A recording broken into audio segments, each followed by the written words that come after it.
Preston, welcome back to the ranch. Always willing to come back. We have fun out here. Yep. We're gonna do some things differently this time. While the drillers get ready to break ground on a new borehole, we decided to switch our attention back to the bubble. We suspect the bubble and the mesa are connected, but we still don't know how or why. We want to learn more about the triangle, which is the center of the bubble, and a region where a lot of our instruments tend to fail when they're trying to record data, just like our GPR issues inside the mesa. So we invited Preston Ward and his team from Sky Elements back for a new experiment. Okay, taking off. A few weeks ago, we flew drone swarms back and forth through the bubble's western boundary.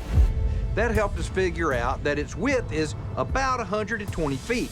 So tonight, we're hoping they can help us learn more about the dead center of the bubble. Come on. Last year, we launched a rocket straight up above the triangle that released a huge cloud of powder at about 1,000 feet high. Oh, there's the powder. Yep. As it descended, the cloud froze around 800 feet for a few seconds, almost like there was an invisible structure. Y'all got some weird mojo out here.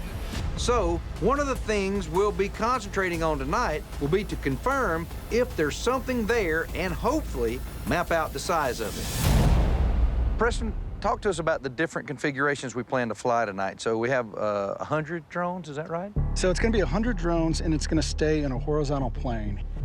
And it's going to work its way, zigzagging up all the way to 1,000 feet. So that way we can get good data all the way through as it goes up and down. Okay. I want to do a test flight before we do that first full drone swarm. We're setting our 4 corners here. Before Preston and his team launch all 100 drones, they want to do a smaller test flight of the 4 drones that will fly at the corners of the full swarm.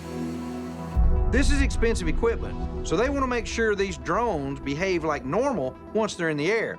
I mean, this is Skinwalker Ranch after all, and we've seen drones fall out of the sky here. 10 seconds to launch. 5, 4, 3, 2, 1. Drones are rolling.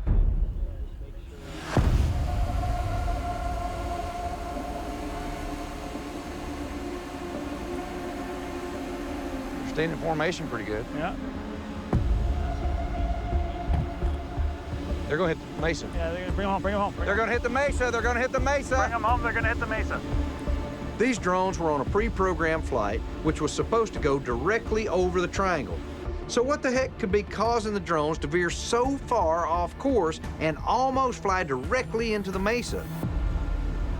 Oh. Got 2 of them coming back. 2, 3, 1. Look, those 2 are stuck. There it goes, there we go. Then they got it.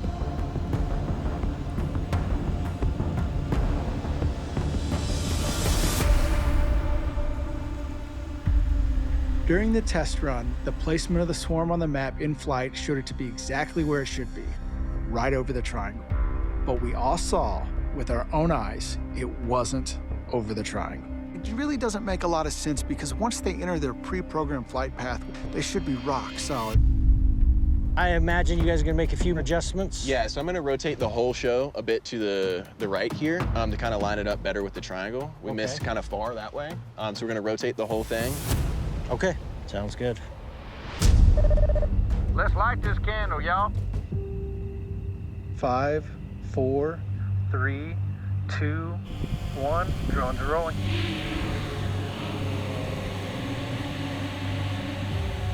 Drones are up.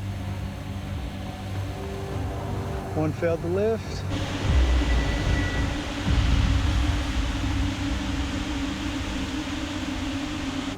Okay, let's go. They're launching.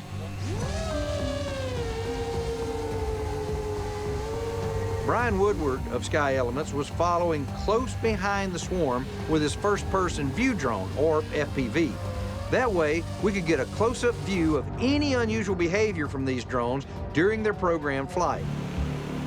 It actually looks like one of the drones did not take off. Yeah, one of them did not take off. We can see the hole. Whoa, whoa, whoa, whoa, whoa. That's how they lost it. Shoot, shoot. I lost it. I lost it. The FPV drone just hit the ground. South of Science Tent. Guys, did we have a drone hit the ground just now? Yes, the FPV drone just hit the ground. First, one of the 100 drones failed to launch with the swarm. But then, the FPV drone fell right out of the sky for no apparent reason. Did it crash into something invisible right above the triangle? Or did something chase it down and knock it out of the sky? And in either case, what the heck could it be? It made us nervous about what might happen to the rest of our drone swarm as it flew up to 1,000 feet. Drone swarm came over the center of the triangle. The drones look like they're spinning in circles. Yeah, look, there they go. Yeah, they look wonky. Thomas, what elevation are the drones at? They're 50 feet from hitting that 1,000-foot mark, but the drones are now spinning in place.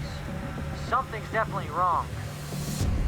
The drone started moving in circles as soon as they passed into that 800 to 1,000 foot zone. That's right where we saw that cloud of powder get stuck last year. So, could the same thing be affecting our drone swarm? And if so, what was it? They're coming down. Drones are descending. The formation is south of the triangle now. They're descending for landing. We're at 600 feet right now. 600 feet and descending. Yeah, they seem to stabilize.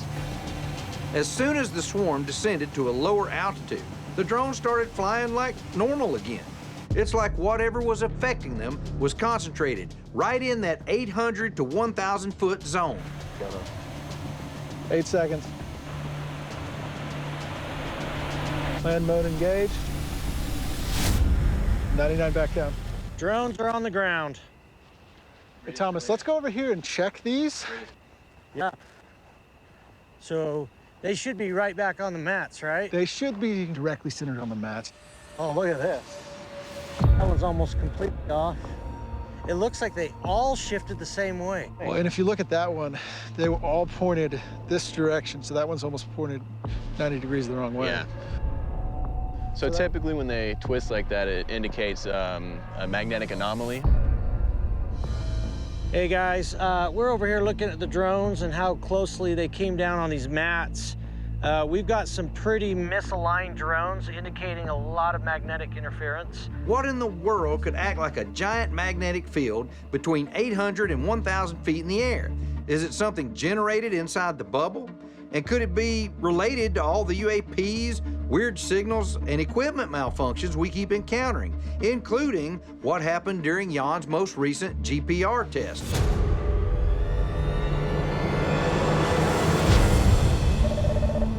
Hi, Preston. Hey, Matt. Thanks for jumping on with us. Thanks for having us, guys. So I know you've got a lot of data that was collected on each and every one of the drones in the swarm. So what do you got to show us? Yeah, absolutely. So I'll share my screen out here. Yeah, so we see all those positions with numbers on them, and I think you call those slots. That's right. So that's the slot position that the drone will sit in. First drone we're going to look at is drone number 7 here. Got it. This graph with the blue line above represents the altitude of the swarm as it runs through its program. And right here is our 1,000-foot peak. The interesting things we were seeing here was in the magnetic spectrum. Right. We can't wait to see all the details on that. This orange line in the top graph represents the magnetometer data coming from the drone, and the quadrant below represents the drone itself. So when we get to this point here, you'll notice that there's a huge magnetic field that caused the drone to swirl around because its heading wasn't accurate. Where did you start running into these magnetic issues? At what altitude? Prevalent around 750 feet above ground level. Yeah, got it. So that magnetic interference is continuing for almost 250 feet? Correct. Wow. So this magnetic region could be even bigger than we thought? Well, I don't know what the rule or legal altitude limit is, but the bubble is roughly 2,000 feet high at the center of the triangle. So boy, it'd be awesome if we could get drones up to where you're touching the top of the bubble. at 2,000 feet to see if these electromagnetic anomalies could be detected up there too. Well, guys, I appreciate your collaboration on this as always, and I look forward to the next time we get a chance to put our heads together and get some drones in the air. Absolutely. Can't wait to be back and see what else we can find. Thank you so much. All right. See you guys. See you guys.